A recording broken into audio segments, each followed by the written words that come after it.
and everything coinciding with Rat Monster's big like ascent, alongside how he's just such a unique and singular player. I'm overcome. I'm overcome by being able to show everyone the stuff that we're working on. Dylan is very special, and then he's also like everyone else. So everyone working on the team with Roots is part of the mission as well. I made it not even to our camera before I cried. Yeah. So I think that is a record. It's in the negative numbers for first tier. Yeah.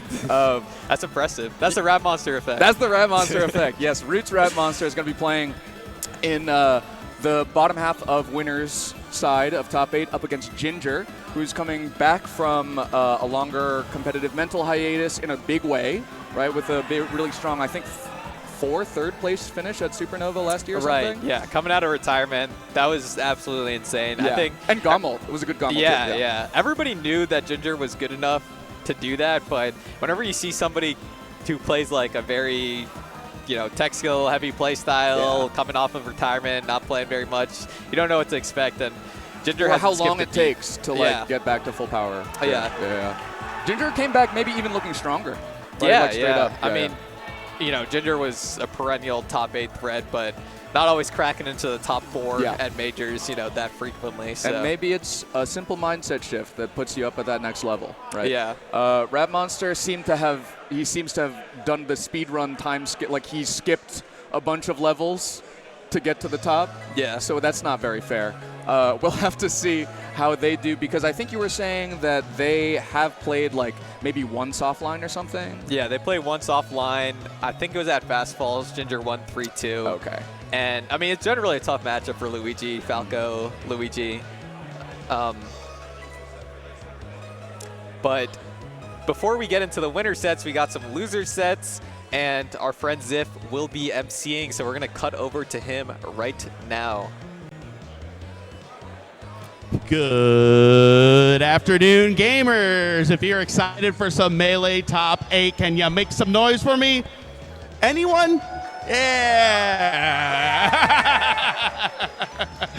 All right. I'm excited for some Melee. We got a heater for y'all this very first game. We're going to have the sensational Marth Kalvar up on the stage. And up against Kalvar is going to be Zasa, the Jigglypuff.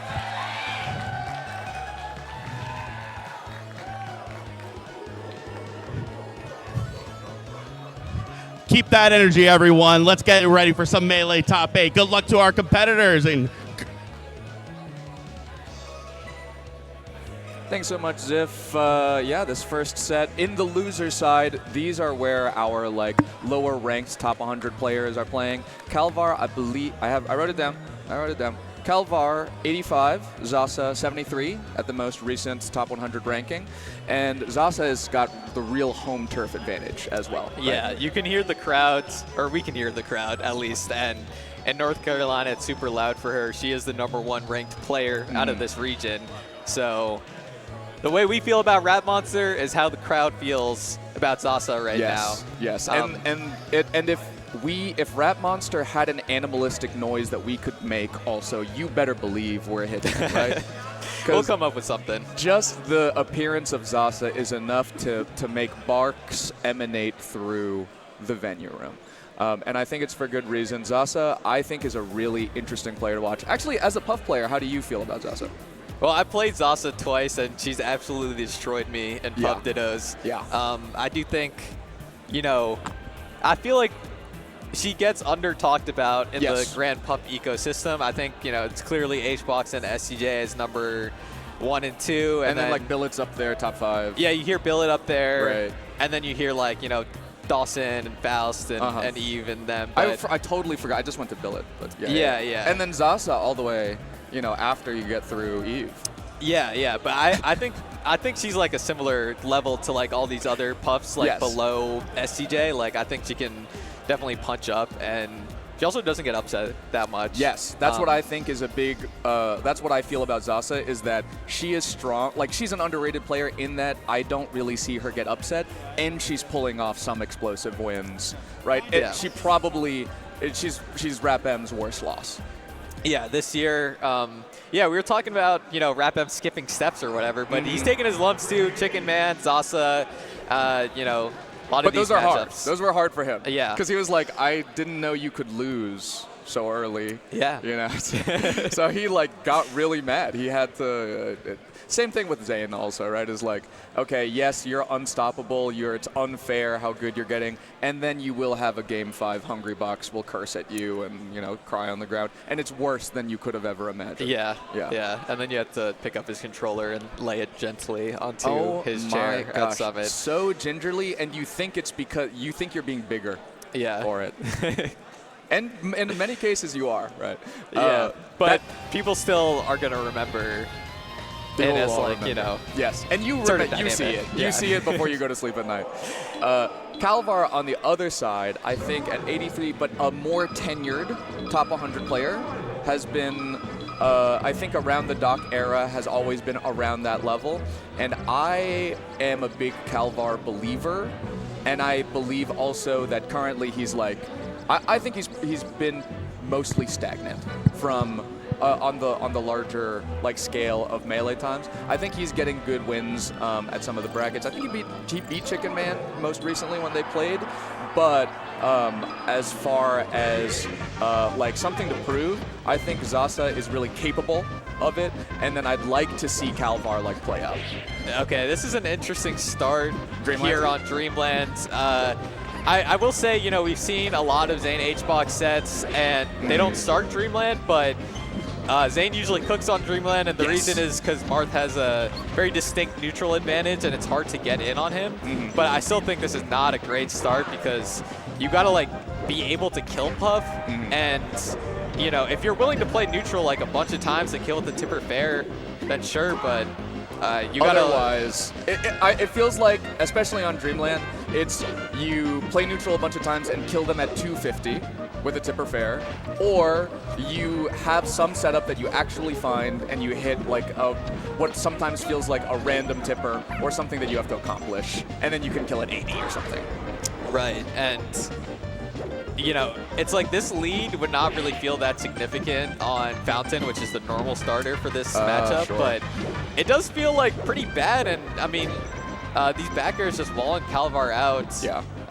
He's got to win neutral maybe 3 more times or something before. Oh, or like that. Yeah. That's like we were talking about, right?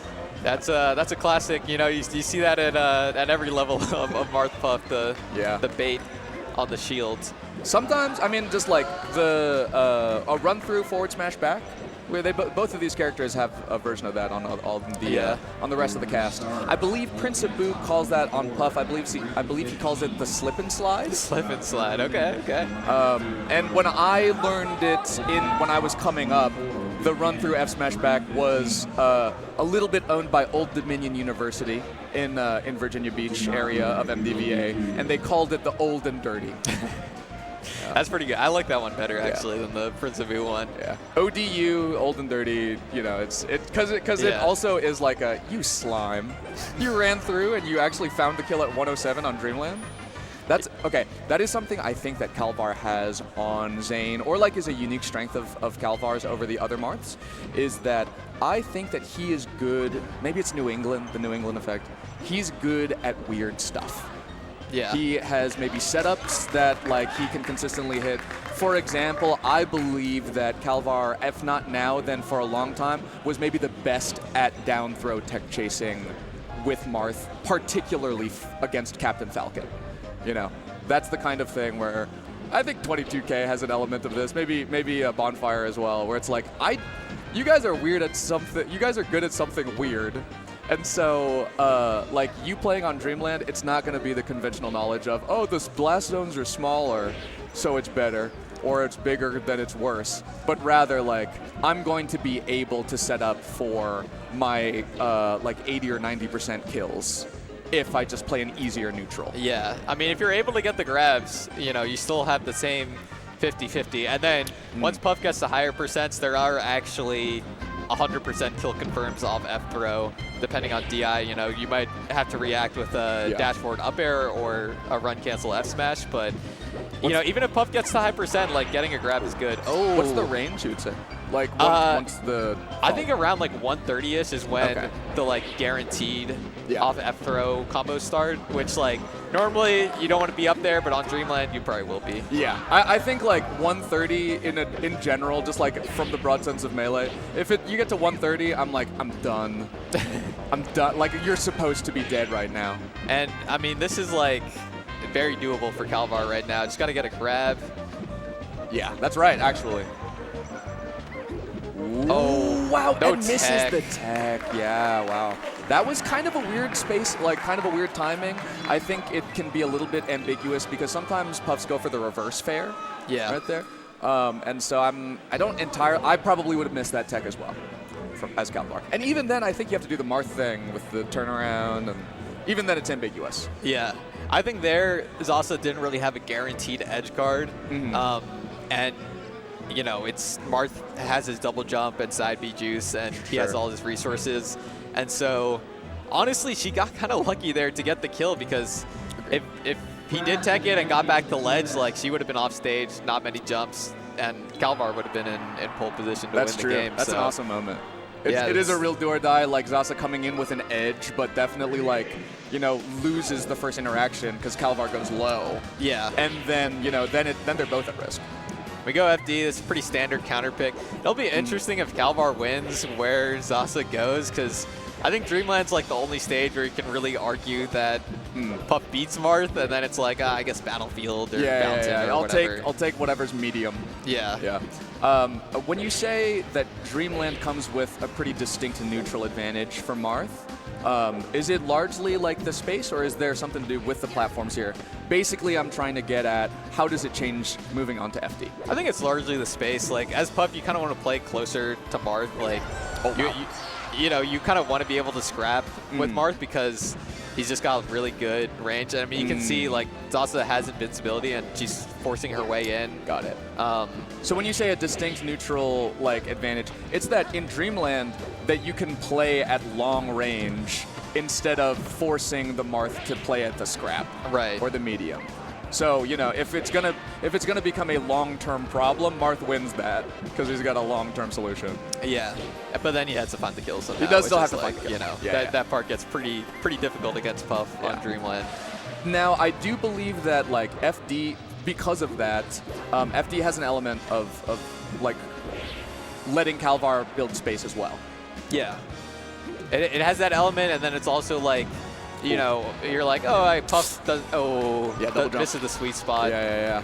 Puff doesn't have platforms to land on when recovering, and you know, it's like if you can get Puff to use up a few jumps, then Marth can, like, try to edge guard her, and FD might make it a little bit easier for you. So whenever you see a Zane edge guard or a Gimp on Hungry Box, it's always on FD, isn't it?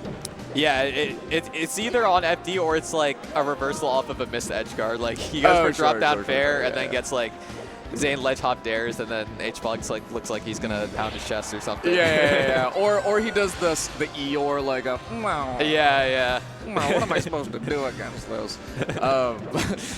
But like on FD, I think you're right. Where like H-Box does end up having to use a bunch more jumps. He has like way less mix-ups coming in from above, so that Zane does kind of choke out the options around that ledge and ends up getting a lot more like down air spikes.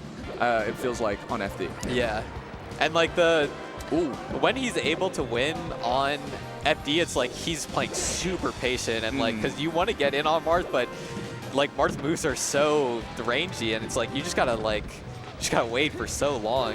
And I don't know if like, because following the game plan for Marth is like, you know, it's just right there. He's just doing it. Yeah.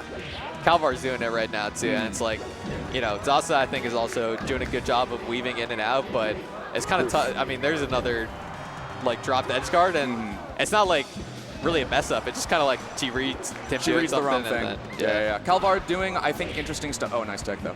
Kalvar is like, I think especially after getting back aired, like missing the sweet spot, Kalvar showed a couple of times where he went for the ledge. It was a little sloppy, but Zasa didn't cover it, which is interesting to me because then Kalvar did change up his recovery timings anyway.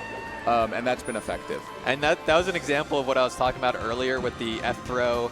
Zasa, I think, DI'd in there and got up airs, and that was like at high percent. So, you know, it's good to see Kalvar got all the confirms in his deck of cards. Yeah. That's like, I think there are a lot of players, myself included, who are like, whoa, you have high scoring stuff. Like you've got a bunch of pieces. Wow, dying off the top there, 96. I'm not surprised that maybe Kalvar might be good at this weird thing. Yeah. He's got all the kill confirms on deck, the 50-50 ones. What is going on here? Billet, I have one right in my hand right now that I pulled out on our earlier block, and I didn't know how to explain it to you. So actually, that is a like kind of a menthol smelling. It's an oils stick that smells minty. It's helpful for nausea, but also for other things. Okay, I was like, it looked like a chapstick thing. Would you like to give it a whiff? I'm okay. Okay. All right. That's fine. It's big in Thailand, right? This is I buy the Thai brand in Southeast Asia. The cabbies and taxi drivers just stick two in their nose and drive. Does it around actually like wake you up? Yeah, it's minty. It's menthol smelling. But you can definitely get addicted to the essential oil smells. Those guys are burning their sinuses. Yeah. Kalvar, I think. So Kalvar might be doing this from a competitor standpoint, which I think is part of the other use, which is it is a sensation to your nervous system that you just ping, you activate it, right? It is funny that he knocked Zasa away and then like wiped his nose like with his controller still in his hand. He's like clearly activating the sinuses a little bit. A little bit of a sinus activation there. Yeah. So you have to imagine that whatever mental benefit you're getting from it has to be greater than the need to wipe. But Cody does this. Cody, when he does the apple or the banana, you know when he's eating the banana and he's eating like 1/64th of the banana and then sets it back down? Or Swedish Delight. Sometimes Wizzy will do this also. He'll, between stocks or games, they'll drink a water that has nothing in it. Yeah. This is a mental reset.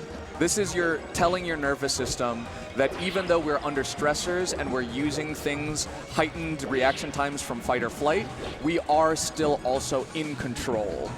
That we don't have to be fully reactive, fully nervous, fully like having our mammalian animal sense take over. If you take this moment to punctuate your competition, it can reset you. I feel like it worked for Kalvar because he's just he looks like he's just playing like normal Marth friendlies, you know, like just he's just doing his thing, you know. I agree. He looks so casual right now. It just feels like he has the right answer for all of the things. And Zasa makes some reads, and some of the reads are right. Like they are playing like melee. Shout outs to Astrid in the back. Regardless of that, like even when she does get the right read, it's not converting. Yeah, and that's kind of like, you know, this does feel like kind of prototypical Marth Puff right now. And I mean, it is Battlefield. This is considered a Puff counterpick, technically, like kind of. It's what you would counterpick. Yeah. But it doesn't come with this is a better stage for me. Yeah, and I always I don't know if Kalvar picked Dreamland because he thought it was better for him or if he just wanted to get out of the way. I always think the latter.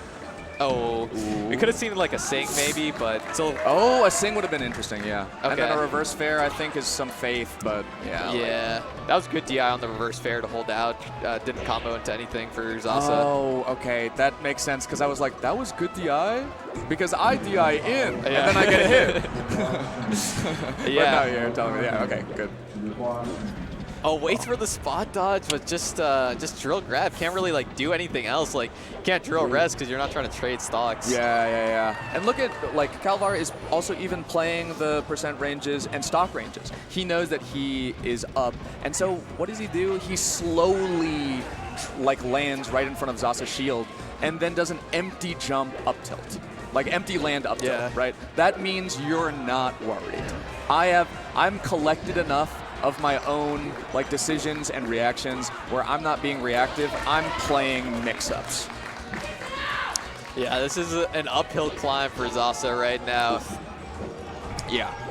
I think this game is even like kind of sad, but I think it's like you're saying, it just looks right from Kalvar's side. So I do think that Zasa needs to find an answer. And I don't think it can be what won Zasa the earlier game, because it does feel like Kalvar's just cleaned up on some of those punishes. That was almost a big punish from Zasa, but Kalvar is too low percent for her to really edge guard. And yeah, trying to land here. And then even that, to what end, right? Like, yeah. Now you have Marth at 48, and I can maybe try to get a couple more back airs, but it's not converting. Oh. Yeah. I really think that the edge guard stopped turning into anything. Yeah. All right. And she's having trouble at low percents too, so it's kind of everything. At the you know? low and the high. Yeah. Yeah. Back to battlefields.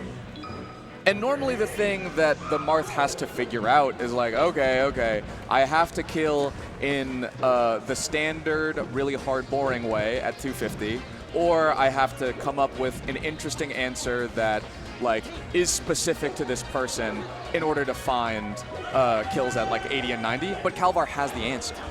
Yeah. Oh, reads that roll, gets the tech chase with the forward air. And Kalvar is like, these are not the same answers either, right? Like he's gotten like tipper kills by running through and F smashing back. He's gotten like up air or like the up B kills off of a tech chase. He's doing them off of the throw follow-ups. It does really feel like, you know, it's not one answer that Kalvar has for killing Puff. It is at this percent threshold. Like Kalvar has many ways to get the kill. Yeah. One thing that Zasa has noticed is that Kalvar likes spot dodging, and at higher percent, she was able to get there's another spot dodge. Wow. She's really tapped into that. Astrid up there. Oh, a little too slow, but it doesn't matter. That's rage-inducing as a Jigglypuff player, I'm not going to lie. You jump away and then get hit by the Marth F smash. It's like, you know it's your fault, but it's just so annoying. Partly also because you get, like, you shield the tipper before. Yeah, you're like, oh, I did it. I got so lucky. Like, Ooh. oh, rest? Oh, damn. That was a tight window. I think a confident Zasa does hit the rest on that. Oh, wow. Oh, wow, it's a grab. Wow. DI mix-up on mix-up or at least I did not expect to DI either of those right. Yeah. I mean, that was also like kind of a weird percent. You know, closer to 70, Marth's like down throwing a little more than ad throw because you don't have to pivot off the down throw at that percent. Yeah. And so they're like, oh, it's a little easier. It's still a 50-50. But like as a Puff player, I'm like, there's some execution window for them more. A little bit. Yeah. I'm like more likely to DI for down throw because I expect them to go for the easier option. You know. Yeah. There's probably some like you know, game theory optimal like amount of times to DI. But if it's 50-50 in your brain, like at least I'll make it so that one of the 50s is harder for you to get. Yeah. Because we are all human. Yeah, I mean, when I play Marth, I'm going for the down throw every time, so. Okay, yeah, I see. Yeah, you've got to look into humanity. Oh, yeah. There is one again. Oh, yeah, that was. Wow.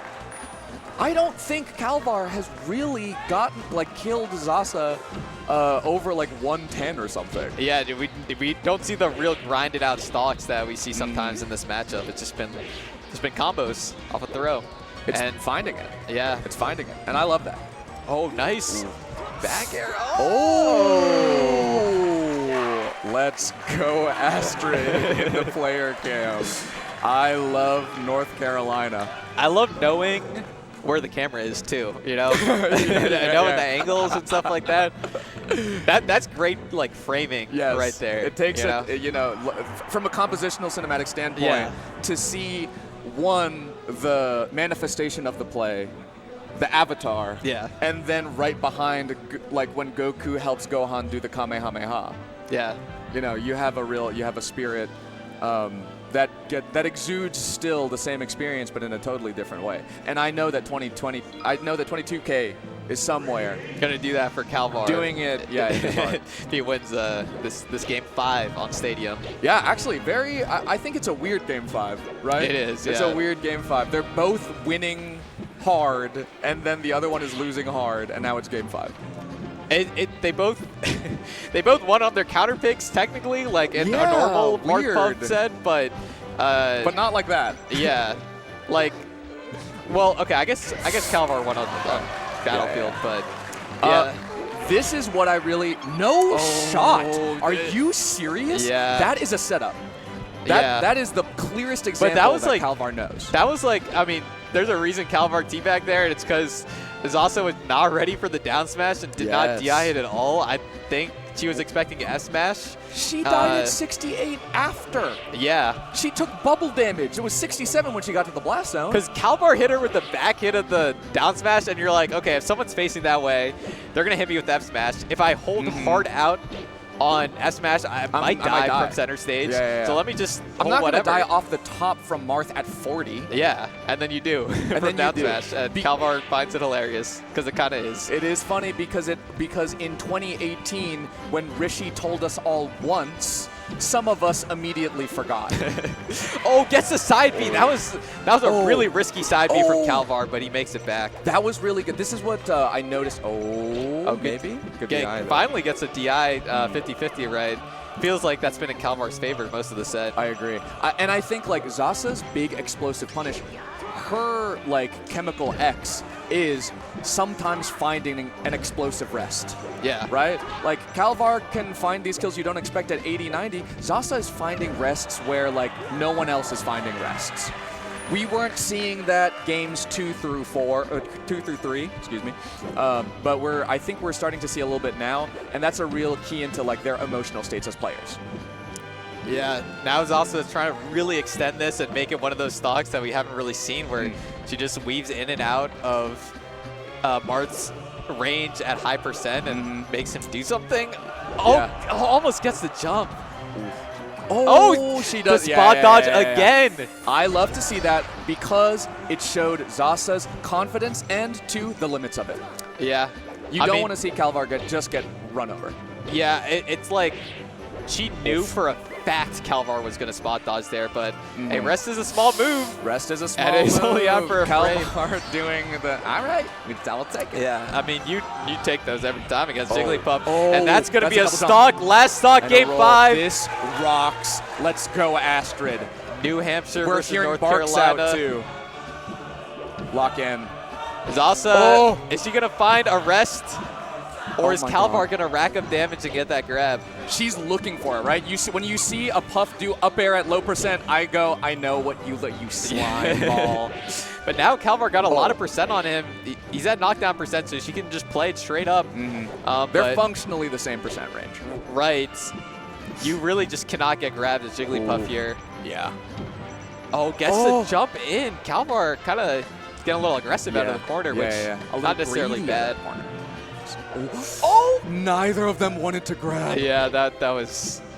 Okay, back air was interesting run through. They're both trying to be brave. They both stare into the face of loss and fear and are trying to be so brave about it. Gets reads the spot dodge again. Kalvar gets red for the 4th time that set, and Zasa takes it. Yes, reads on reads on reads. That last set deciding read was the last in a series of interactions, right? Yeah. We saw Zasa play around that spot dodge. You called it, having Zasa be keyed into the spot dodge timing, and there it is again. Yeah, I mean, Kyle, you maybe could have just straight up drill rested that, but that's really frame tight, and instead you're just like, this is last stock, we're both kind of shaky. Let's get the spot dodge and kill there. Yes, and we saw even, Zasa going for rests and missing them. Yeah, right. Like 3 times that game. Yes. So like that forward smash was a result of both Zasa's failures and Kalvar's failures and Zasa's victories in knowing Kalvar's habits. Yeah. Right? Like it is a fuller tapestry. Oh my gosh, and I think we're even going to get, this is the stick, by the way. Kalvar, if you would have sniffed this game 5, who knows what would have happened. Yeah. Ziff, we're going to hear from you because we got an interview from the ground. That was awesome stuff there, Zasa. How are you feeling right now? I feel pretty good. I felt good going into it. I definitely got shaken a little bit partway through, but I think I didn't spiral, which is, always good. Yeah, that was a real back and forth affair, truly. It was got the heart pumping for sure. What are you looking forward to trying to lock in on for the rest of this bracket? Anything that you're trying to remind yourself or any particular thing you're looking out for? I don't know. I'm trying to not think too much and still just try to look at the game instead of, I don't know, getting tilted or distracted with other shit. So I'm just going to try to do that. So we'll see how it goes. Awesome. Got to keep your mental straight. Well, good luck. And we're going to go on to the rest of the top 8 Melee. And I am very excited for this next top 8 match. And I love what Zasa said about not spiraling there, because you could really tell, like, if you're going in confident and something goes wrong, something doesn't go to your exact plan as you were feeling, and you start to doubt yourself, maybe all of the things that you could have trusted before aren't trustworthy, and then stopping yourself and going, I don't need to spot dodge. I don't need to rest after the spot dodge. Yeah. Maybe I can just forward smash. Don't spiral. I messed up a couple times, but what's the best thing for me to do right now? And that's how you get the dub. Yeah. It's hard not to spiral after missing that many rests, honestly.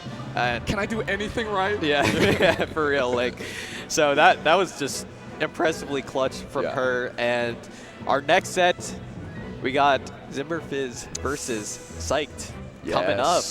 This is, you know how, like, at the regional level, which I love, because you get to the fringes of where, like, a real personal Melee experience gets to then, like, the big names like, you know, Salto, Rat Monster or something. So at a tournament like this, you've got the big top 100 players, and then you've got the heart of where the tournament is happening. Yeah. This is our North Carolina set in top 8. We have Zimmerfizz and Psyched. That is a Samus versus a Marth, and Psyched is the second best player in North Carolina, and Zimmerfizz is the third. Okay, okay. Wow. So, I don't know. It's a pretty even matchup, I guess. I know Zasa's number 1. We just saw Zasa's her. number 1.